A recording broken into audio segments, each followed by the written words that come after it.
Ya seperti itu sih kalau aku. Terus biasanya kan kalau interviewer itu kasih case, saran aku kalau misalnya bisa langsung jawab, barbar abisin jawabannya. Tapi kalau misalnya dia nanya dan kita nggak tahu, diem aja bentar gitu kan. Jangan masih mending kalian langsung langsung jawab gitu kan. Oh iya begini begini pak, begini enggak, begini pak gitu, mungkin bisa gitu kan. Tapi kalau misalnya kalau memang nggak tahu gitu kan, harus harus berpikir, kalian demi senyap.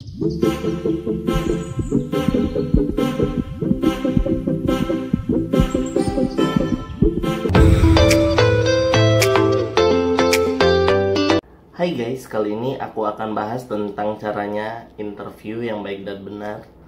Sebelumnya, terima kasih karena telah menonton, dan aku ucapkan terima kasih bagi yang sudah like, comment, subscribe, dan terima kasih atas dukungan kalian. Dan yang belum subscribe, mohon untuk di subscribe dan berikan dukungan supaya aku dapat mengembangkan channel ini supaya dapat lebih bagus lagi. Oke, kita masuk ke topiknya ya. Oke, yang pertama itu hal yang harus dipersiapkan untuk interview, tentunya dokumen-dokumen gitu. Dokumen kalian itu pastikan lengkap waktu kalian datang interview. Sesuai biasanya itu kan HRD kasih email berkas-berkas apa yang kalian harus bawa, harus kalian lengkapin gitu. Atau misalnya kalian harus persiapan kalau bisa dari jauh-jauh hari gitu kan, seperti surat lamaran, CV, dan buat CV itu yang bagus gitu kan. Dan tentunya tentang apa yang kalian lamar, contohnya frontliner yang kalian lamar, kuasain tentang frontliner, bidang apa dia bergeraknya, dan tentunya kalian harus tahu perusahaan itu apa gitu kan, bergerak di bidang apa. Karena aku akan cerita juga dengan sesuai dengan pengalaman aku interview aku, karena aku sebelumnya sudah banyak beberapa kali di interview, ada yang diterima, ada yang gagal, dan ada yang ditolak. Aku yang nolak gitu kan, karena nggak sesuai dengan fashion aku. Nah, yang pertama itu lengkapin dokumen. Yang kedua, kalau misalnya kalian udah tahu seminggu sebelumnya, kalian harus prepare diri kalian. Maksudnya kan udah tadi dokumen, prepare dengan pengetahuan kalian itu harus ditanam lebih banyak tentang perusahaan itu kan. Dan kalian harus sering berlatih di depan cermin. Seperti aku juga, aku sering berlatih di depan cermin. Kadang orang tua aku nanya seperti aku ngomong sama siapa, aku mungkin rada-rada gila gitu kan. Nah, dengan bicara sendiri, tapi itu tidak apa-apa, karena itu untuk melatih kita supaya lebih lancar untuk interview gitu kan. Ya anggap aja diri kita itu adalah orang yang interview. Yang selanjutnya itu penampilan kita gitu kan. Kalau misalnya kita udah tahu nih kita bakalan ada interview gitu kan, otomatis kita udah mulai bebenah diri. Contoh, apabila ada jerawat gitu kan ya, kalian udah bisa pakai skincare, atau kalian bisa pakai krim yang bisa ngelupas gitu kan. Misalnya kayak ada bekas-bekas gitu kan, misalnya kalian harus bisa pakai itu. Aku sih nggak tahu mereknya ya, cuman aku biasanya kalau sebelum interview atau seminggu sebelum interview itu aku rajin untuk membersihkan muka gitu kan. Nah, atau kalian sering maskeran gitu, atau belajar bermakeup bagi yang cewek-cewek. Yang cowok juga cara untuk menyembunyikan bekas luka di daerah wajah khususnya, supaya kalian waktu di interview itu enak dilihatnya gitu kan, looknya natural, tidak terlalu menor. Apalagi kalau misalnya memang mau kerja kantoran kan dituntut untuk tidak lebay gitu kan. Kalau misalnya perusahaan-perusahaan yang bonafit itu biasanya seperti itu gitu kan. Tentang kita selain bermakeup, kita udah bisa cari tahu cara penampilan formal, look gimana, look formal gitu kan. Seperti sepatu, rok atau celana atau kemeja gitu kan, supaya kalian itu dilihat profesional gitu kan, proporsional atau profesional gitu kan ya, seperti udah siap memang kerja gitu. Dan kalau khususnya yang belum punya pengalaman sih, saran aku kalian pakai baju hitam putih nggak masalah. Tapi kalau yang udah berpengalaman sih aku sarankan untuk kalian pakai kemeja formal gitu kan, warna bebas. Kecuali memang dari perusahaan itu menuntut kalau memang harus pakai baju hitam putih gitu. Ya itu di luar wewenang kita dong. Tapi kalau misalnya memang tidak ada kewajiban untuk hitam putih, aku sarankan pakai baju formal gitu. Dan terus jangan pakai seragam lama kita. Contohnya apabila kita punya seragam sebelumnya di perusahaan yang lama, kita jangan pakai waktu saat interview kalau bisa, karena kan otomatis itu akan tercermin langsung, oh ini dari perusahaan ini ternyata kan. Ya mungkin kita mau promosikan kalau misalnya tempat kerja kita yang lama itu juga perusahaan yang bagus, tapi kalau aku sarankan sih jangan, mendingan cari kostum yang lain, karena dikhawatirkan kalau misalnya kita pakai seragam itu dan kita akan dikulik lebih dalam, dan apa penyebab kita alasannya keluar. Oke, itu kan bagi yang udah pengalaman. Kalau misalnya yang belum punya pengalaman, otomatis kan dia biasanya sih pakai baju hitam putih gitu. Aku sarankan sih jangan. Cuman kalau yang belum punya pengalaman tapi mau pakai baju formal, selagi itu yang kelihatan formal, nggak masalah, nggak hitam putih juga nggak masalah gitu kan.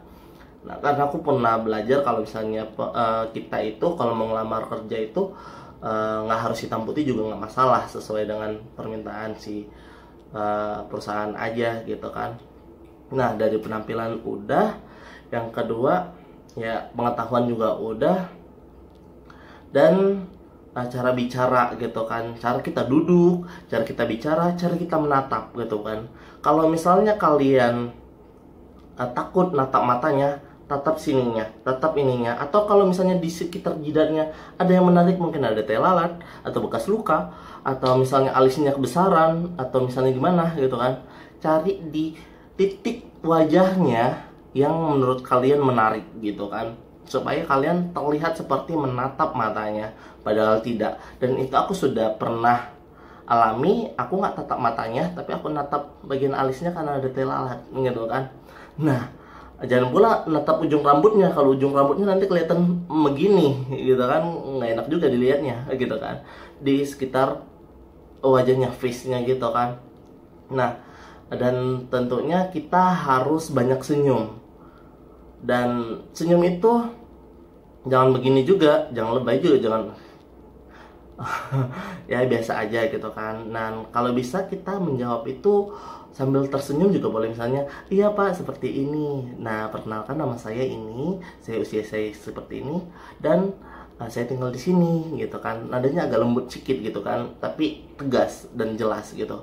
Dan apalagi ya, yang ini berdasarkan pengalaman aku, dan aku udah diterima kerja juga gitu kan. Jadi aku kasih share, mana tahu bermanfaat untuk kalian juga yang masih fresh graduate atau yang masih mencari pekerjaan gitu kan, atau misalnya mau pindah ke perusahaan yang lebih baik gitu kan.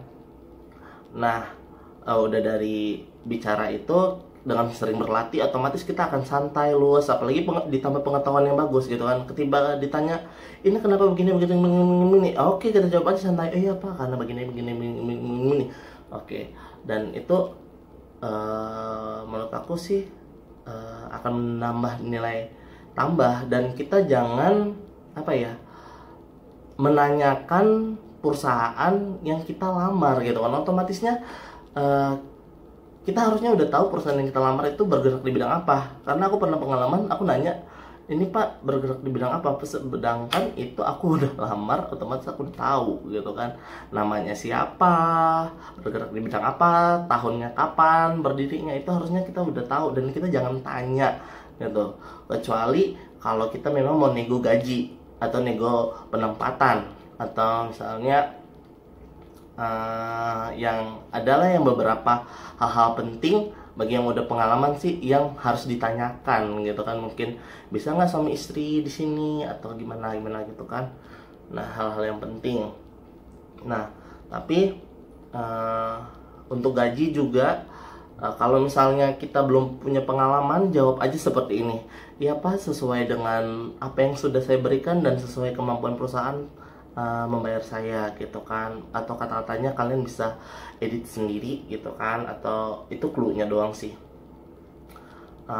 Terus apa ya yang sesuai dengan pengalaman aku, kita harus wangi gitu kan, karena interview wangi dan rapi, karena interviewer itu pasti suka lihat yang rapi-rapi gitu kan, kelihatannya look profesional gitu kan. Oke, kalian udah pakai sepatu bagus, baju bagus, mahal semuanya gitu, tapi nggak rapi, rambut acak-acakan gitu, lipstiknya kemenoran, terus bau gitu kan.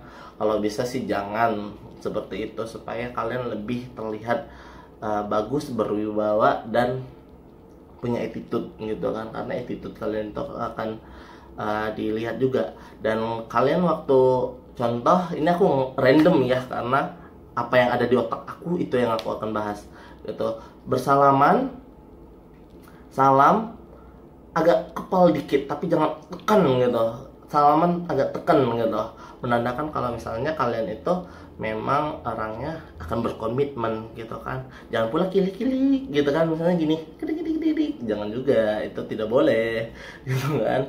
Nah, seperti itu sih kalau aku.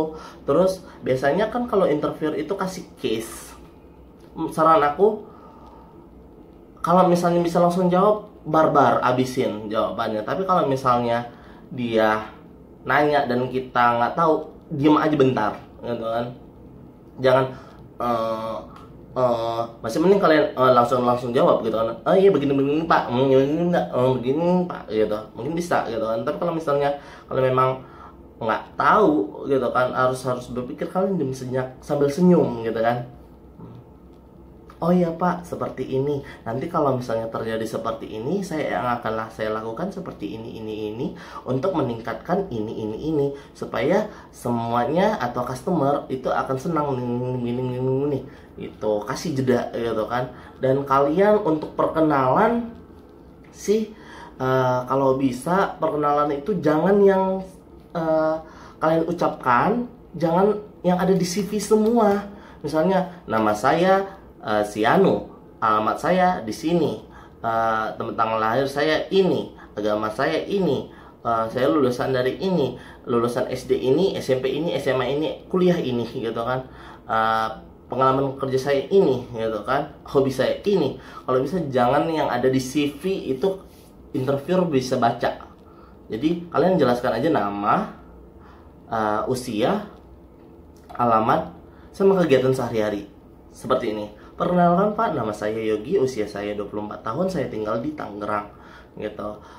Saya sangat senang banget ketika bertemu dengan orang-orang baru, dan saya senang banget kalau misalnya ketika saya mendapatkan target itu sangat menantang bagi saya, karena apabila target itu tercapai maka ada nilai kepuasan saya sendiri. Di samping itu akan atasan saya senang akan target yang saya capai, dan mudah-mudahan dengan komitmen dan target yang saya capai, saya akan bisa berkembang di perusahaan. Atau misalnya kalau kalian frontliner, oh ya pak, saya sangat senang untuk bertemu dengan orang-orang baru, di mana orang-orang baru dapat meningkatkan jumlah pertemanan. Apabila orang tersebut memang menguntungkan, akan meningkatkan profit untuk perusahaan ini gitu kan. Ya ala kalian lah gitu kan, pokoknya jangan yang ada di CV gitu, karena ya itu sangat membosankan bagi interview, mungkin bakal nah terus kalian itu harus pertimbangkan misalnya gaji. Misalnya kalau yang udah dikasih tahu gajinya berapa, kalian pertimbangkan biaya akomodasi, transportasi, sama tingkat kelelahan kalian gitu kan. Daya tahan tubuh ini harus dikasih juga. Kenapa?